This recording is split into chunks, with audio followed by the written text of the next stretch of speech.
JHY نے اسرائیلی بربریت کے خلاف یوم احتجاج، مظاہرے، اجتماعات اور جمعہ کے خطبوں میں قبلہ اول پر گرینیڈ حملوں، شیلنگ اور گرفتاریوں کے خلاف سینکڑوں مساجد میں قراردادیں منظور۔ انسانی حقوق کی تنظیمیں خاموش کیوں؟ ڈاکٹر AG انصاری کا خطاب۔ تفصیلات کے مطابق جامعۃ علماء اسلام کی جانب سے اسرائیل کے قبلہ اول مسجد اقصی میں بربریت، گرینیڈ حملوں، اندھا دھند شیلنگ، سینکڑوں گرفتاریوں اور زخمی ہونے کے خلاف ضلع میں یوم احتجاج منایا گیا۔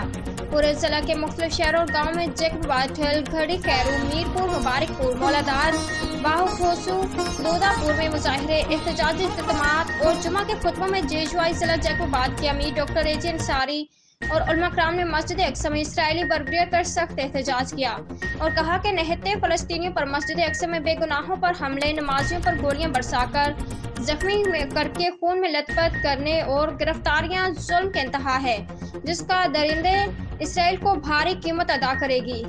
مزید کہا کہ اسرائیل فورسز کی یہ زیادتی برداشت نہیں کی جا سکتی۔ اس صہیونی ظلم کے خلاف عالم انسانیت کو آنکھیں کھول کر عملی کردار ادا کرنا چاہیے۔ مزید کہا کہ انسانی حقوق کی تنظیمیں آخر کیوں خاموش تماشائی بنی ہوئی ہیں۔ جمعہ کے خطبوں میں سینکڑوں مساجد میں اسرائیلی ظلم کے خلاف OIC کو کردار ادا کرنے اور بربریت کے خاتمے کا مطالبہ کیا۔ ظفر علی عمرانی، سہریہ نیوز، جیکب آباد۔